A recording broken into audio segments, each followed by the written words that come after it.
Hello my dear students, exams దగ్గర పడుతున్నాయి. మైండ్లో ఒకటే క్వశ్చన్, నేను బాగా రాయగలనా? ఇది మీ లైఫ్లో ఫస్ట్ బిగ్ ఎగ్జామ్. మీ చుట్టూ అందరూ చెప్తుంటారు 10th ఇంపార్టెంట్, 10th మార్క్స్ లేకపోతే ఫ్యూచర్ లేదు అని. మీలో భయం స్టార్ట్ అయింది కదా? ఒక్క నిమిషం, నేను చెప్పేది కామ్గా వినండి. ఫియర్ అండ్ ప్రెషర్ ఇప్పుడు మీ అందరిలో ఉంటుంది. అవి ఉండడం నార్మలే. అవి మీ వీక్నెస్ ఎంత మాత్రం కాదు. యాక్చువల్గా అవి ఉన్నాయి అంటే మీకు మీ లైఫ్ మీద కేర్ ఉంది అని అర్థం.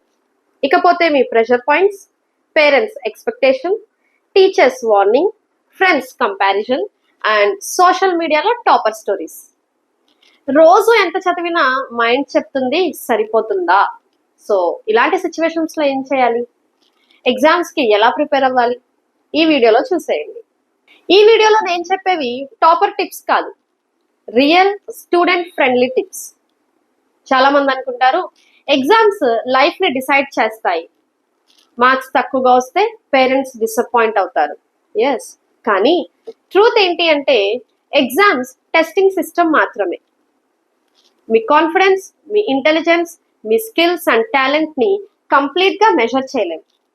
సో ఎగ్జామ్స్ లో బాగా పర్ఫామ్ చేయాలంటే జీనియస్ అవ్వాల్సిన అవసరం లేదు. జస్ట్ సింపుల్ టిప్స్ ఫాలో అయితే చాలు, you can score good marks. మరి ఆ టిప్స్ ఏంటో చూద్దామా? First one, plan realistic. మీ ప్రిపరేషన్ ప్లాన్ రియలిస్టిక్ గా మీరు అచీవ్ చేయగలిగేదిలా ఉండాలి. మీ స్కిల్స్ కి మించింది ప్లాన్ చేసుకొని స్ట్రెస్ తీసుకోవద్దు. Set a small goal and దానికి తగ్గ డైలీ టైం టేబుల్ ప్రిపేర్ చేసుకోండి. ఈ రోజు ఈ చాప్టర్ ఆర్ ఈ సిలబస్ ఫినిష్ చేసేయాలి అని ప్లాన్ చేయకండి. Instead of that plan like morning tough subject, afternoon revision, night important questions. ఇలా చిన్న గోల్స్ సెట్ చేసుకోండి. స్మాల్ గోల్స్ మీ కాన్ఫిడెన్స్ ని బూస్ట్ చేస్తాయి. ఇకపోతే లాస్ట్ డేస్ లో రివిజన్ చేసేటప్పుడు న్యూ చాప్టర్స్ జోలికి పోవద్దు. ఆల్రెడీ చదివిన దాన్నే రివైజ్ చేసుకోండి. సైన్స్ అయితే డెఫినేషన్స్, మ్యాథ్స్ అయితే ప్రాబ్లమ్స్ బాగా ప్రాక్టీస్ చేయండి. Second one, no long hours, choose right hours. 5 to 6 hours continuous study వద్దు, అది మీ బ్రెయిన్ ని టైర్డ్ చేస్తుంది. Instead try this, 50 minutes study, 5 minutes break. కావాలంటే ఈ సైకిల్ మీరు రోజు 5 to 6 times రిపీట్ చేయండి. And best time to study is early morning. బ్రహ్మ ఘడియలు అంటాం కదా, 4:30 to 6:30. ఈ టైంలో మైండ్ ఫ్రెష్గా కామ్గా ఉంటుంది, కాన్సన్ట్రేషన్ అండ్ ఫోకస్ ఎక్కువగా ఉంటుంది. కాబట్టి మనం చదివేది బాగా గుర్తుంటుంది. Early morning study equal to long term memory power. ఈ టైంలో tough subjects like science and maths prepare అవ్వండి. And of course night 6 to 8 కూడా మీరు సోషల్ ఆర్ లాంగ్వేజెస్ బాగా ప్రాక్టీస్ చేయండి. Now coming to tip 3, reduce screen time. మీ exam టైంలో ఫోన్ని పక్కన పెట్టేయండి. అవసరమైతే సైలెంట్ మోడ్లో పెట్టేయండి. వై? బికాజ్ ఫోన్లో ఏమైనా నోటిఫికేషన్ వచ్చిందని ఒక్కసారి చూసుకున్నారా అంతే, ఈజీగా 5 to 10 minutes టైం వేస్ట్, అది మీకు తెలియకుండానే.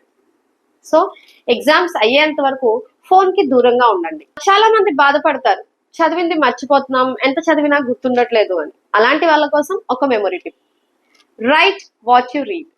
మీరు చదివే ప్రతిదీ చూడకుండా రాయడానికి ప్రాక్టీస్ చేయండి. ఇది పర్సనల్గా నేను నా ప్రతి ఎగ్జామ్ టైంకి ఫాలో అయ్యే టిప్, చాలా యూస్ఫుల్. ఒకసారి ట్రై చేయండి. దీనివల్ల మెమరీ పవర్ పెరగడమే కాదు, రైటింగ్ స్పీడ్ కూడా పెరుగుతుంది. అండ్ అది ఎగ్జామ్ టైం మేనేజ్ చేయడానికి బాగా యూస్ అవుతుంది. కొన్ని సైంటిఫిక్ సర్వేస్ ప్రకారం మన బ్రెయిన్ చదివింది 20 to 30% గుర్తుపెట్టుకుంటే మనం రాసేవి 50 to 70% గుర్తుంటాయి. సో బ్రెయిన్ కి రాయడం చాలా important. And late night studies వద్దు.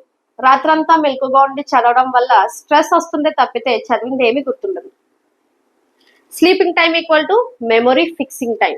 5 to 6 hours స్లీప్ కంపల్సరీ. బాగా నిద్రపోండి, హెల్దీ ఫుడ్ తీసుకోండి అండ్ వాటర్ ఎక్కువగా తాగండి. అండ్ లాస్ట్లీ, ఎగ్జామ్ హాల్లో భయం వద్దు, టెన్షన్ అసలే వద్దు. ఒకవేళ పేపర్ టఫ్గా అనిపిస్తే ఫస్ట్ మీకు వచ్చిన ఈజీ క్వశ్చన్స్ రాయండి. దానివల్ల కాన్ఫిడెన్స్ బిల్డ్ అవుతుంది. అండ్ ఎగ్జామ్ టైం మేనేజ్ చేయండి. ఎగ్జామ్ లాస్ట్లో 5 to 10 minutes అయినా ఎగ్జామ్ పేపర్ వెరిఫై చేయడానికి యూస్ చేయండి. హ్యాండ్ రైటింగ్ నీట్ గా రాయండి, హెడ్డింగ్స్ యూస్ చేయండి అండ్ రష్ అవ్వకండి, ఎందుకంటే ఎగ్జామినర్ కి క్లారిటీ కావాలి. So these are the tips you can follow to score good marks. Now, let's talk about reality. My dear students, 10th marks me life value కాదు. Of course marks ఇంపార్టెంటే, కానీ marks మాత్రమే everything కాదు. ఎంతో మంది successful persons 10th లో average స్టూడెంట్సే, కానీ వాళ్ళలో కామన్ ఏంటంటే లాస్ట్ వరకు వాళ్ళు గివప్ చేయలేదు. ప్రిపరేషన్ మీ చేతిలో ఉంది, రిజల్ట్ ఆ భగవంతుడి చేతిలో ఉంది. మీరు సిన్సియర్గా ట్రై చేస్తున్నారా? అయితే రిజల్ట్ గురించి ఆలోచించొద్దు. ఎగ్జామ్లో రిజల్ట్ ఎలా వచ్చినా మీ లైఫ్ ఇక్కడే ఆగదు. ఎగ్జామ్స్ లైఫ్లో ఒక చాప్టర్ మాత్రమే, ఫౌండేషన్ మాత్రమే, మీ ఫ్యూచర్కి ఫుల్ స్టాప్ కాదు. సో ఈజీ అయినా టఫ్ అయినా మీ బెస్ట్ ఇవ్వండి, భగవంతుడిపై నమ్మకం పెట్టుకోండి, మీ సెల్ఫ్ కాన్ఫిడెన్స్ని కోల్పోవద్దు, అండ్ మీ ఎఫర్ట్స్ కంటిన్యూ చేయండి. మీ ఫ్యూచర్ చాలా బ్రైట్, మీ స్టోరీ ఇంకా స్టార్ట్ అవబోతుంది. So go with confidence. Once again all the best for your exams. See you in the next video. God bless you all. ఇలాంటి మరిన్ని ఇన్ఫర్మేటివ్ వీడియోస్ కోసం ఛానల్ని సబ్స్క్రైబ్ చేయండి అండ్ ఈ వీడియోని లైక్ చేయండి. Thank you.